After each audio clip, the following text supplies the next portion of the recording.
ये भगवान की योग माया बड़ी विलक्षण, विचित्र और अलौकिक है। आपका जैसा भी भाव वैसे आपको भगवान दिखाई दे रहे, पक्का मानिए। आप स्त्री भाव से देख रहे हैं तो भगवान आपको स्त्री रूप में आपके पास है, पुत्र भाव से पुत्र रूप में आप जान नहीं पा रहे, वही है, दूसरा नहीं है। हजारों बार बता चुके हैं कि ना मानने और ना जानने पर भी आपके हृदय में सत्ता उन्हीं की है।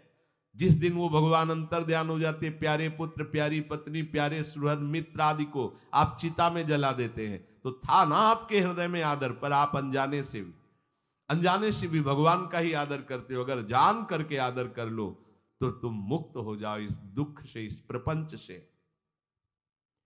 श्री भगवान कहते हैं कि मेरे अज अविनाशी स्वरूप को ये मूल लोग नहीं जानते हैं, केवल वही जान सकता है जो मेरा आश्रय लेकर के मेरे को पुकारता रहता। भजन का मतलब तब पुकारना, भगवत चिंतन करना। वेदाहम शमतीतानि वर्तमानानि चार्जुन भविष्याणि च भूतानि माम तु वेद न कश्चन। हे अर्जुन, जो प्राणी भूतकाल में हो चुके हैं तथा जो वर्तमान में है और जो भविष्य में है, उन सब प्राणियों को मैं जान रहा हूं।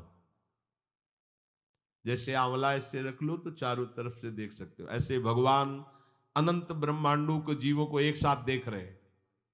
यही भगवान की भगवत्ता है, एक साथ देख रहे हैं। कोई भी जीव ऐसा नहीं है जिसको भगवान का दुलार नहीं मिल रहा हो, कहीं भी हो, अनंत ब्रह्मांड सबके लिए जो आवश्यक हो भेज रहे हैं। कोई भूखा नहीं रह सकता। एक बार वीर शिवाजी समर्थ गुरु श्री रामदास स्वामी जी के पास गए और कहा कि स्वामी जी, अकाल पड़ा हुआ है, तो हमने सारा का सारा खजाना खोल दिया और सबको पवाया। तो गुरु बड़े कृपा सिंधु थे, उन्होंने देखा कि इनके हृदय में एक गर्व का अंकुरण हो रहा है कि मैं भरण पोषण किया सबका अकाल में। तो उन्होंने कहा कि शिवू, यह थोड़ा उठाओ, आओ चलो हमारे साथ। एक बड़ा पत्थर का, इसे तोड़ो। महाराज जी तोड़ा, हटाया तो नीचे मिट्टी में दबा हुआ स्वस्थ में ढके कैसा, बिल्कुल। बोले इसको किसने दिया? देखो ना कितना स्वस्थ है, पुष्ट है, इसको कौन आहार दे रहा है, इसको कौन प्राण पोषण कर रहा है? बोले भगवान। तो बोले तुम कैसे दाता बन गए? संपत्ति तो सब भगवान की है, भगवान ही सबका, ये अहम मत करो कि तुम पोषण करते हो। नहीं, छोटी सी वृत्ति को भी गुरुदेव बर्दाश्त नहीं करते। जो गुरु शरणागत होता है वो उनकी बात समझता है, अन्यथा वो अपनी मनमानी वृत्ति को ही आदर देता है, गुरु की आज्ञा वृत्ति को नहीं देता। छोटा सा भी अभिमान का कण अपने जनों में गुरुदेव को बर्दाश्त नहीं होगा, क्योंकि यही भगवत प्राप्ति में बाधा बन जाएगा। कितने जीव चराचर जगत में, देखो हमारे भगवान की भगवत्ता, सबको देख रहे हैं, सबको व्यवस्था दे रहे हैं, सब कुछ देख रहे हैं। 3 प्रकार की लीला हो रही, कहीं पालन लीला, कहीं सृजन लीला, कहीं विनाश लीला, उन्हीं के द्वारा हो रही, वही देख रहे हैं, वही कर रहे हैं। अगर ये बात तुम्हारी समझ में आ जाए तो अभी भगवान की शरण हो जाओ, पर अहम के कारण ये बात समझ में नहीं आती। जो भूतकाल में हो चुके हैं, वर्तमान में हैं, जो भविष्य में होंगे, सबका प्रभु वर्तमान की तरह देख रहे हैं, दर्शन कर रहे हैं। परंतु मुझे मेरे भक्त के सिवा कोई नहीं जानता है। भक्त के सिवा कश्यन, कोई भक्त बिरला, वही केवल भगवान को भगवान सबको देख रहे हैं, भगवान की दृष्टि सब पे है। अगर ये बात आपकी समझ में आ जाए तो अभी आनंद आने लगेगा। मैं भगवान की दृष्टि में हूं, बस आज हमें सत्संग से बात मिली कि मैं भगवान की दृष्टि में हूं, मुझे वो देख रहे हैं, बढ़िया बन गया। अब आप पाप कैसे करोगे? क्योंकि भगवान की दृष्टि में भगवान आपको देख रहे हैं। डरो, किसी गवाही की जरूरत नहीं, वो देख रहे हैं। तो आप भय क्यों कर रहे हो? आपको भगवान देख रहे हैं, आपको डरना नहीं। फिर आप कामना क्यों कर रहे हो? भगवान आपको देख रहे हैं, जो चाहिए उस समय से दे देंगे, आप निश्चिंत रहिए। अगर आप अहम करोगे तो दुख भोगोगे, आश्रित रहोगे तो सब अपने आप निर्वाह हो जाएगा। एक आदमी ट्रेन के डिब्बे में बैठे दौड़ ऐसे ऐसे दौड़ रहा था। एक ने पूछा भाई क्यों दौड़ रहे? बोले अमुक स्टेशन जाना है। तू बैठ जा, गाड़ी चल रही है, ट्रेन चल रही, तू बैठ जा। ऐसी त्रिगुणात्मिका माया की ट्रेन चल रही, पूरे विश्व का विश्वंबर भरण पोषण कर रहे हैं, तू तो बैठ जा भगवद आश्रय लेकर के, तू काहे को दौड़ा घूम रहा है? लेकिन ये अहंकार के कारण भटकता रहता है। भूत, वर्तमान और भविष्य काल, ये तीन विशेषण देकर भगवान कह रहे हैं कि मैं सबको देखता रहता हूं, जो हो गए, जो हैं, जो होंगे। भूत के प्राणी, भविष्य के प्राणी अथवा वर्तमान के प्राणी सभी भगवान की दृष्टि में वर्तमान की तरह ही है।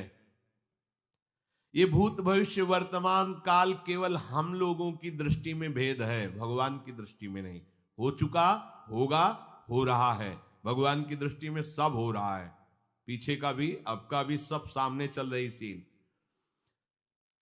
हमारे हृदय में विश्वास हो जाए प्रभु हमें देख रहे हैं।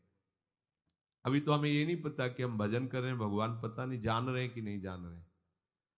अभी भक्ति में रंग आ जाए, अगर ये बात समझ में आ जाए कि प्रभु देख रहे हैं हमें। देखो, जब हमारे गुरुजन बैठकर सुनते हैं और जब गाने को अवसर मिलता है तो ज्यादा उत्साह होता है कि बैठे सुन रहे हैं। ऐसे ही अगर हम मान लें कि हमारे प्रभु सुन रहे हैं, हम जो भजन कर रहे हैं हमारे प्रभु देख रहे हैं, जो सेवा कर रहे हैं भगवान हमारे स्वीकार करें, प्रियालाल स्वीकार कर, अभी भक्ति का रंग आ जाए, ये बात हमारे हृदय में बैठ जाए कि मैं हर समय प्रभु की दृष्टि में हूं, हर समय मैं अपने आराध्य देव की दृष्टि में हूं, कितना आनंद आएगा। अंदर से सोचो जरा, हर समय वो हमें देख रहे हैं और वो कह रहे हैं मैं देख रहा हूं। पीछे जो तुम किए वो देख रहे हैं वर्तमान की तरह, अभी जो वो तुम देख रहे हैं, आगे जो करोगे वो भी देख रहे हैं। वो पहले से उनको सब पता है, तुम ऐसे ऐसे चलोगे, ऐसे ऐसे कार्य करोगे। भगवान की दृष्टि में सब कुछ वर्तमान ही रहता है। संपूर्ण प्राणी काल के अंतर्गत है और प्रभु श्री हरि कालातीत है। देश, काल, वस्तु, व्यक्ति, घटना, परिस्थिति ये बदलते रहते हैं, पर प्रभु श्री हरि वैसे के वैसे ही रहते हैं। काल के अंतर्गत प्राणियों का ज्ञान एक सीमित है। अब इस दीवार के पीछे कौन खड़ा है, क्या कर रहा है, पता नहीं, पर भगवान की दृष्टि में नहीं। भगवान की दृष्टि में सुमेरु पर्वत पर क्या हो रहा है, जहां किसी की दृष्टि, वहां भी उनको, ब्रह्मलोक में ब्रह्मा क्या कर रहे हैं, बैठे बैठे सब। इसीलिए कितने महान ईश्वर हैं। एक छोटी सी भी चींटी को दाना मिला कि नहीं, उनको चिंता है। देखो, आप छोटे से 2-4 लोगों का भार लेकर के चिंतित हो रहे हो, अनंत ब्रह्मांडों के अनंत जीवों का भरण पोषण प्रभु हमारे कर रहे हैं और निश्चिंत हैं। अचिंत शक्तियां भगवान की, तो आप भी तो उनके बच्चे हो ना। ये सब कहने का मतलब है आप भी तो उन्हीं के अंश हो ना। 2-4 की चिंता में इतने तुम बावरे हो रहे हो, डिप्रेशन में पहुंच रहे हो, 2-4 कामनाओं के पीछे इतने। अनंत ब्रह्मांड तुम्हारा जो अंशी है, अनंत ब्रह्मांडों के अनंत जीवों का अनंत काल से भरण पोषण करता चला रहा है। कहीं भी किसी के साथ कुछ भी गलत नहीं हो सकता।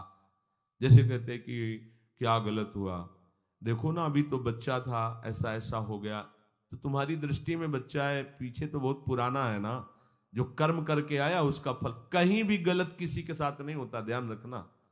जहां कुछ होता है, अभी हमने देखा मानो कि ये तो बहुत गंदा है, तो सीधे जा रहा था, ये आदमियों ने मिलकर इसे पीटा, अभी सीधा चल रहा, पीछा टेढ़ा चल के आया है, और जिनको पीटा है वही आके इसे पीट रहे हैं। अब हम वर्तमान को तो देख रहे हैं ना, पीछे की बात तो देख नहीं रहे ना, और भगवान पीछे की देख रहे हैं कि इसने पीछे बहुत ऐसा गलत किया, उसका हिसाब इसको मिल रहा है, इसलिए चुपचाप देखते रहते हैं।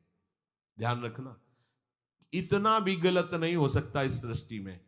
वो कैसे गलत नहीं हो रहा, अभी तो नौ युवक था, उसने कुछ ऐसा किया ही नहीं, अभी तो नई अवस्था थी, अभी तुम्हें दिखाई दे रहा है 15 वर्ष का है, लेकिन भगवान देख रहे हैं मेरा पुरातन अंश है, किस जन्म से क्या क्या करते चला आ रहा है। ये ज्ञान हो जाएगा तो किसी भी बात में आपको दुख नहीं पहुंचेगा, विक्षेप नहीं पहुंचेगा।